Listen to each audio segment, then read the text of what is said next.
In this section, we will give you a high-level overview of the design and function of any safety management system.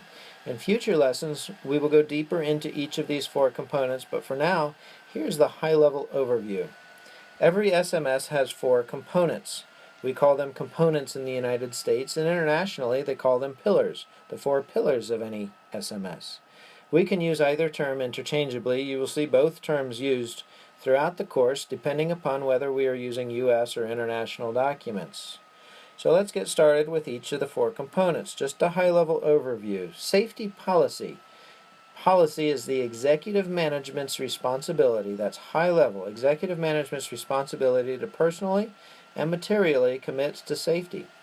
This means that the people who control company resources, the dollars, the people who control the money, make a written commitment and follow that with actions to prioritize safety, even over profit if needed. Under safety policy, corporate leadership sets objectives and assigns responsibilities. This involves executive management directly supporting safety, basing company activities on objective assessment rather than customer satisfaction. This is a difficult element, but we'll talk more about it. Clearly outlines lines of responsibility and accountability, ties them directly to a position, and executive leadership requiring clear documentation frameworks. Those are some of the elements under the component safety policy. Next, safety risk management is a formal decision-making process for identifying hazards and mitigating risks.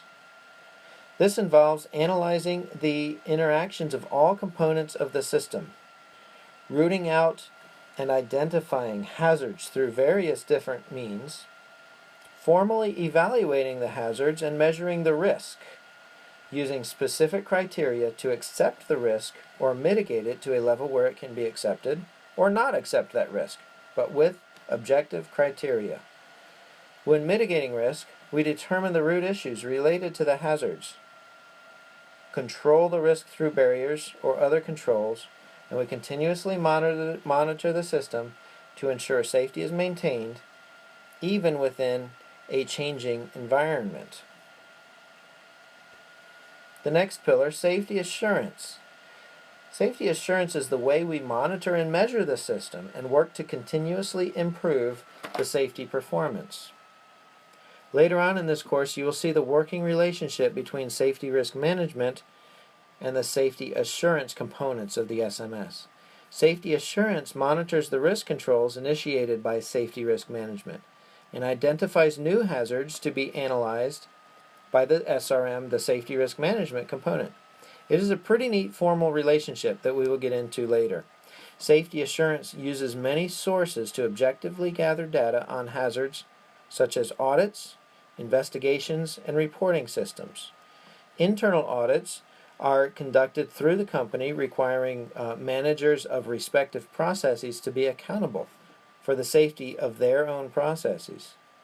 Audits include internal evaluation, that's both regulatory and voluntary safety programs, audits from third-party sources, and finally the safety analysis pillar looks for new threats in a changing environment while monitoring existing threats. Safety promotion. You will see that safety promotion in the diagram here does not have its own bubble. That theory is that safety promotion permeates everything that the organization does and everyone within the organization, from the CEO to the frontline employees. It is everyone's understanding of their personal and corporate safety responsibilities and the embracing of safety principles at all levels of the organization. Safety promotion involves implementing and nurturing a safety culture where everyone is active in maintaining a safe operation. Safety promotion involves communication that results in a learning organization.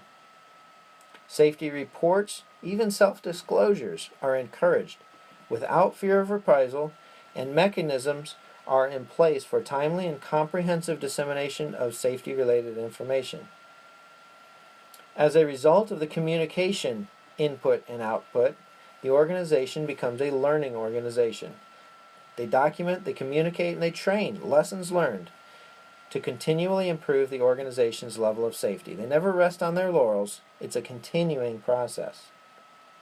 So that is a high-level overview of the 4 pillars involved in any safety management system. As we go through the course, we will get into the details of each, including the regulatory requirements and the elements of each of the 4 SMS components.